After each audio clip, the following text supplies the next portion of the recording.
Welcome to the Alain Guillot podcast, a podcast about life, leadership, and money matters. Our guest today is Rosemary Salomone. Rosemary is a professor of law at St. John's University School of Law. She's trained as a linguist and a lawyer. She's an internationally recognized expert and commentator on language rights, education law and policy, and comparative equity. She's the author of 4 books, and today we will speak about her latest book, The Rise of English, Global Politics, and the Power of Language. Rosemary, thank you so much for joining me today. Oh, thank you for inviting me. So we are living in a world where English is just prominent. Everyone has to learn English. People are mortgaging their life in order to have their kids learn English. My next door neighbor teaches English from here in Canada to a kid somewhere in China every day to some organization. So that speaks to the power of English. So this is the topic of our conversation today. But before we get there, I would like to ask you a little bit about yourself. How is it that you got into law and then into linguistics? And now, how is it that you became interested in writing this book, The Rise of English? My background is very unusual. I majored in foreign languages in college, but was really interested in social sciences as well. And so I wandered into linguistics, which is the science of language, and ended up with a PhD in linguistics and in applied linguistics. But at that time, I was working in very disadvantaged communities in New York City, running bilingual programs for Spanish, Italian, and French Haitian-speaking students. And I really became aware that to make a difference in the lives of these children and to be an advocate for them, I needed legal training. That just my linguistic background was just not going to do it. And so I went right into law school after the PhD. And I mean, the rest is kind of history, because then I ended up teaching in a law school, which is, I had become a lawyer, had gone to the other side by that point. And I really wanted to teach in a law school, which has been good because it's given me a bigger framework within which to look at these issues that deal with poverty and equality and education. And so during my early years of being a law professor, I wrote on different areas, but all the theme was always equality and education and children. But I finally came back to linguistics, I guess about maybe 15 years ago with my last book, True American, which looked at language and identity and immigrant children. And just as that book was ending, there came upon me this issue of English as a lingua franca. And I came into it through 2 issues that were percolating in Italy and France at the same time in around May of 2013. And I came through news articles. One had to do with France and a law that had been proposed and ultimately adopted that loosened any limits on the teaching in languages other than French in French universities. So it was really amending in some way what was called the Toubon law. And that caused a really significant debate, especially among the French intelligentsia. At the same time, the Polytechnic Institute in Milan, which is equivalent in the United States to our Massachusetts Institute of Technology, our MIT, very prestigious, they decided to change all their graduate programs into English totally within 2 years. About 100 faculty members challenged the Institute in court. So I became involved in writing these small opinion pieces and commentaries on those 2 issues. But it really became clear to me that this was a much bigger issue. And I started looking at not just Europe. The initial plan for the book was to look at Europe and the United States. But then I started looking at post-colonial countries. And that was something I really didn't know much about. And I realized that English is spreading in those countries as well. But there were also inequities involved in English in that arena, where students in post-colonial countries, very often their parents are, as your neighbor is teaching Chinese to a child over in China virtually, parents around the world are pushing their children into English because of the market value in the global economy. But many of those children would learn a lot more effectively if they would learn in a language that they understood, at least initially, if they would learn in their, what we call their mother tongue or their local language. And so I saw within the post-colonial world, there was this other discussion going on. And as a result, the book ended up is really divided into three parts, looking at Europe, not just the role of English in EU institutions now that the UK has left the EU, but also this aspect of English taught programs in universities in Europe, which is spreading very quickly. And then in the post-colonial world, focusing more on elementary and secondary education. Although in South Africa, I look at court cases dealing with higher ed and Afrikaans in English. And then the United States. And what I found in the United States is we've had this monolingual mindset in the United States and also in Canada too, Anglophone countries. We seem to feel like everybody speaks English, so why bother learning a foreign language? But I found in the United States this growing movement supporting multilingualism, and that there are these pockets of states and localities that are developing what we call dual immersion programs. And so there I looked at California, Utah, and New York City, where very different political circumstances were giving rise to language as well. So that's a rather long answer to your short question. Thank you so much. Can you tell us, okay, in the past, there have been other lingua franca. You mentioned in the book Latin for a moment. Other than, and Latin had its moment spotlight in history. Other than Latin, have there been other lingua franca? To some extent, Greek was at some point. To some extent, Phoenician was at some point. And when we look to the future, will it always be English? Maybe not. There could be another language that will dominate the world. My guess, just looking from today, if it had to be one, maybe it would be Spanish. Spanish is spoken on 5 major continents. So that could very well be it, but I don't see it happening for the near future. I remember I was reading many years ago, War and Peace by Leo Tolstoy. And in there, he was describing how the Russian aristocracy wanted to pepper a little bit of French in their vocabulary to show how educated they were. And that was a time in which Napoleon had conquered, I don't know, great part of history. And it seems to me that at that time, French had the impulse or the desire to become a lingua franca throughout Europe as well.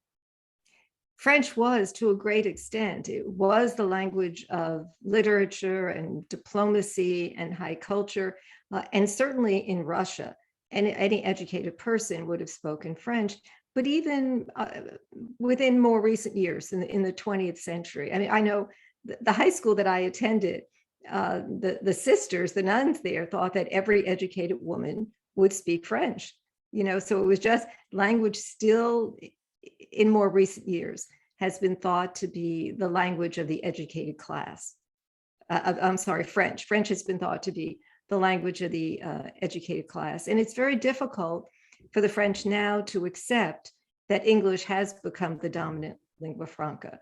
And you see French President Emmanuel Macron trying very hard to re-engage former French colonies in the Francophonie, to reset the colonial narrative, where he said in Africa to young people in Burkina Faso, French can become the language of the world because there's such a large population of French speakers in Africa at this point. So it's very difficult for the French to understand that English has become the dominant lingua franca. And is the rise of English mostly due to the economic might? I mean, all these other languages in the past is because they had great political and military power. So, I mean, in fact, could you tell us a little bit about the history of how is it that English became so dominant? It began with the British Empire, and the British Empire at one point covered about a quarter of the world. Mhm. And just as that empire was unraveling in the middle of the 20th century, and then Europe was recovering from the ravages of World War II, the United States became more of a very visible and powerful world leader. And it did so in an economic way, in a political way, and in a cultural way. So when that train started moving out, uh, it just never stopped. Mm. And now you have Hollywood presenting a certain, and for a number of years in the post-World War II years, Hollywood has presented a certain image of what quote unquote America or the United States is like. And that's a very powerful image for young people around the world. So a lot of it was not just political might and economic might, but this cultural influence that spread throughout the world that has actually worked to the benefit of the United States and what we call American English. I remember when I was a little kid growing up in Colombia, I used to memorize the lyrics of English speaking songs. And I used to prefer those as to those from my native homeland. And I spent hours trying to figure out what does this word means and just repeating over and over after the singer, whoever that was. But I think English became impregnated in my mind due to Hollywood, to all these TV shows that I was looking at. And I thought, wow, that would be cool to learn English. And of course, it was already promoted all over my country as if you want to succeed in life, you have to learn English. So I guess not only is the economic power and the military power, but also the great job that Hollywood and the music industry have done to spread English all over the world. I mean, no matter where you go in the country, there's some teenage kid singing some lyrics of a song in English. Sure. I mean, it's really interesting because if you go to other countries, young people, teenagers, even if they don't speak English well or at all, they pepper their conversation with English words because, as you say, it's cool. It's cool to have sort of an American swag about you. Mm. And for young people, that's very compelling. And now we have the internet. So when you think of the comparison between Latin as a lingua franca and English as a lingua franca, Latin did not have the internet. It did not have social media to spread it far and wide. It didn't have a compulsory education system, to use it as a vehicle for spreading a particular language. But English has, and English has, English has driven the global economy in many ways, but it's also riding on the global economy. It's benefited from the global economy. Right. I live here in the province of Quebec, which is a francophone province. And here, this province tries as much as possible to protect the French language. So much that, for example, restaurants or small business have been fined for having any word in there. For example, restaurants have been fined for having the word cappuccino in their menu, or pasta, or just common words that espresso, because espresso is not a French word anyways. But with Netflix and video games, it's just I see it almost as a losing battle, because teenage kids are, if they're gonna play video games, they are going to play video games in English, where they're with their friends in Finland and South Korea and South Africa, because video games now is an international game. And if anyone has access to Netflix, of course they feel attracted to see the English version as opposed to the translated version. So I don't know, as much as some governments try to slow down the spread of English, like the government of Quebec is doing, I I don't know how much success they are having. They're not. They're not. Mm. And as I say in the book, for the French, and the French are fighting it probably more than, or francophones maybe are fighting it more than any other speakers.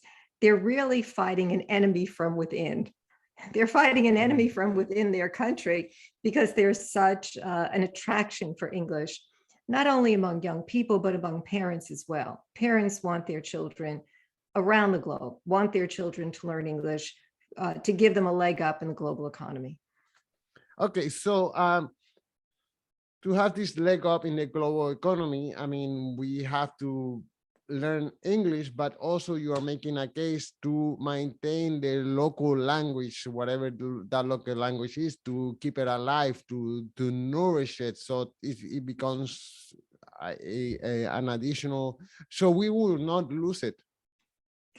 The problem is, as you see universities moving on to English courses and programs, the fear is that national languages, and not just small languages, but big languages like Spanish or French or German, that they could be reduced just to an everyday vernacular. That if knowledge is not being produced in those languages, there are certain what we call domains of language use that are going to be totally lost. And it really is unfortunate because not the entire world does not speak English. Only about a quarter of the world does. It's a lot of people, but only about a quarter of the world does. As a result, Anglophones are closed out of communicating from a large segment of the world population. They're closed out of knowledge that's produced in those languages. And knowledge that's produced in other languages could be done produced through a different kind of intellectual framework or intellectual lens. So we're losing that kind of intellectual diversity by focusing in a very monolingual way, particularly on knowledge production.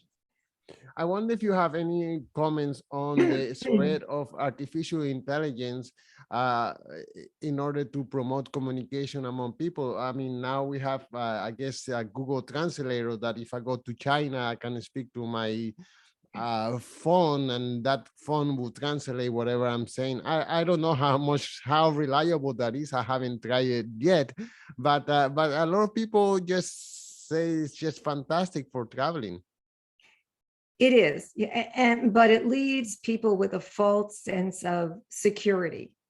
And there are limitations to artificial intelligence. I've used Google Translate in writing the book. I mean, there were languages that I could not read, like Afrikaans and Dutch and Hindi. And so I had to rely on Google Translate. And I could see that it was improving over the years that I was writing the book. It was just getting better and better. But there still are limitations. You lose, excuse me, you lose nuance, yes. You lose humor. You just don't have that any longer. Yeah, and some ideas are just not transferable. Or I mean, I read texts in Spanish, and I don't know how to say the same thing in English. There is an author called Gabriel Garcia Marquez, which is a Nobel Prize winner of literature in Colombia. And as I read him, and I think I speak English quite well. I don't know how those ideas can be translated to another language. It has so many regionalism and so many words that have a whole history behind them. I just don't understand how to understand this without having a more in-depth understanding of the language. I totally agree with you, because some people think of English purely in market terms, and I don't. Because there's a big cultural loss in not having access to the literature of other languages. And I've read books in the original and in translation, and the translation is sometimes a pale shadow of what the original was. I recently tried this with a very popular movie now that's come out of Hollywood, The Lost Daughter. And it's based on a novel by Elena Ferrante, who's an anonymous author. And no one knows who Elena Ferrante really is, but she's written a number of books. Her original book was in Italian, The Lost Daughter. So I read it. And part of it is in standard Italian. Part of it is in Neapolitan, which is pretty much different from standard Italian. Then I read it in English, and then I watched the movie, the film, the Hollywood adaptation. And as I moved from each one, I kept getting further and further away from the original. The original, you could not translate into English the kind of emotive force of the Italian, and also the fact of when the speakers was switching into this other vernacular, the Neapolitan. That has it's a very kind of visceral language. And generally when they were switching into it, they were angry. But you just didn't get that in the English translation. And then the movie just took it away from the cultural setting, the geographic setting, and made it something very different. And all I could think of was, why did this author ever give them such free license to adapt this movie and totally, change the essence of her wonderful original book? So yeah, I mean, you're not getting the same feeling, the same emotive feeling when you're reading a book in translation. Okay, so we all can understand the desire of most of the globe to want to learn English just to improve their commerce mostly, and also because knowledge is the new economy. So if you want to, I don't know, have a big salary and be of some kind of influence, you have to learn English. But how would you suggest, or how will you persuade more Americans to try to learn other languages? I mean, the United States already have so many Hispanophones there, yet I think Native Americans could do a better job to at least try to learn that language that is in their back door. But there are so many other ones, French, for example, and come to Quebec. I don't know, how will you persuade more Americans to give it a try, to take a course in another language and just to try to experiment that different culture? It's interesting, the driving force behind parents looking to put their children into these dual immersion programs has a lot to do with the market value of another language, of multilingualism, okay? It also has to do with research coming out of Canada on the cognitive benefits of bilingualism, that presumably it leads to better cognitive development, more flexible cognitive development, can even delay dementia in later years. So they're what we call the bilingual advantage. But I would say to people, it's just not for the market value or even for the cognitive benefits of it. It's for the pure intellectual joy of being able to access films in another language, or being able to access literature, or being able to communicate with people in their own language. I mean, you could just form much much easier and more gratifying relationships with people if you could speak to them, or even attempt to speak to them in their own language. So rather than traveling the world, assuming everybody is going to speak English, to make that attempt to communicate with people wherever you're going in their language. What do you see as the future of languages? Do you think maybe in 100 years we will all be speaking one language? Or, I mean, there are, I don't know, 7,000 living languages right now, and some of them are dying year after year. Eventually we will be dominated by a few languages. I assume English will be one of them, but if you could see 100 years into the future, where do you see languages? I could not have imagined 20 years ago that social media would have taken off the way it has, or that artificial intelligence would have taken off, or that we could translate, at the click of a button, we could translate into another language and even have conversation in real time with somebody in two languages. I never could have envisioned that. So given the quick movement of technology, I have no idea where this is going to be in the next 20 years. I have absolutely none. In the next 20 years, we're going to see English becoming stronger and stronger and stronger. But at some time, is there going to be a pushback? We don't know. We just don't know. There is somewhat. I mean, there are some countries like the Nordic countries and the Netherlands where there's a very high level of English proficiency in those countries. Yet even they are beginning to step back and rethink it. and question whether, have we gone too far? Is there a cost to our native language? Well, I think, Rosemary, you have given us a lot of food for thought here. I wonder if you could tell us one more time the title of the book and where can the listeners follow the work that you're doing? It's The Rise of English, Global Politics and the Power of Language, and it's published by Oxford University Press. Rosemary, thank you so much for your time. Thank you, Elaine.